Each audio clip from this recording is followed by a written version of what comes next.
എങ്ങനെ കേരളത്തിൽ വ്യവസായം തുടങ്ങും, വ്യവസായങ്ങൾ പച്ചപിടിക്കും? ഇത്തരത്തിലുള്ള കൈക്കൂലി താപ്പാനങ്ങൾ ഉള്ളപ്പോൾ ഫുഡ് പ്രോസസിംഗ് കമ്പനി തുടങ്ങാൻ വൈദ്യുതി കണക്ഷന് വേണ്ടി യുവ സംരംഭകനെ നടത്തിച്ചത് 6 മാസം.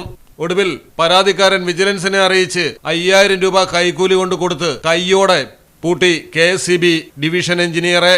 കൊല്ലത്താണ് സംഭവം. Chathannoor KSEB sub division engineer Thazhuthala സ്വദേശി നസീറാണ് 5000 രൂപ കൈക്കൂലി വാങ്ങുന്നതിനിടെ വിജിലൻസ് സംഘത്തിന്റെ കസ്റ്റഡിയിലായത്. 6 മാസം മുമ്പാണ് യുവ സംരംഭകൻ ഭക്ഷണ നിർമ്മാണ യൂണിറ്റ് സ്ഥാപിക്കുന്ന കെട്ടിടത്തിലേക്ക് വൈദ്യുതി കണക്ഷൻ ആവശ്യപ്പെട്ട് KSEB സെക്ഷൻ ഓഫീസിൽ അപേക്ഷ നൽകിയത്. എന്നാൽ നസീർ പലതവണ കെട്ടിടത്തിലെത്തി പരിശോധന നടത്തിയിട്ടും കണക്ഷൻ നൽകാൻ തയ്യാറായില്ല.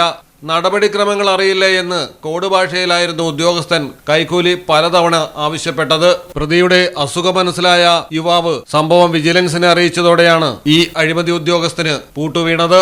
പ്രതിക്കെതിരെ കൂടുതൽ അന്വേഷണം വിജിലൻസ് നടത്താൻ തീരുമാനിച്ചിരിക്കുകയാണ്. Malayalam television, Kollam. Trendy and customise collection, best in budget. Theyyampattil പോലൊരു ഓപ്ഷൻ വേറെ ഇല്ല.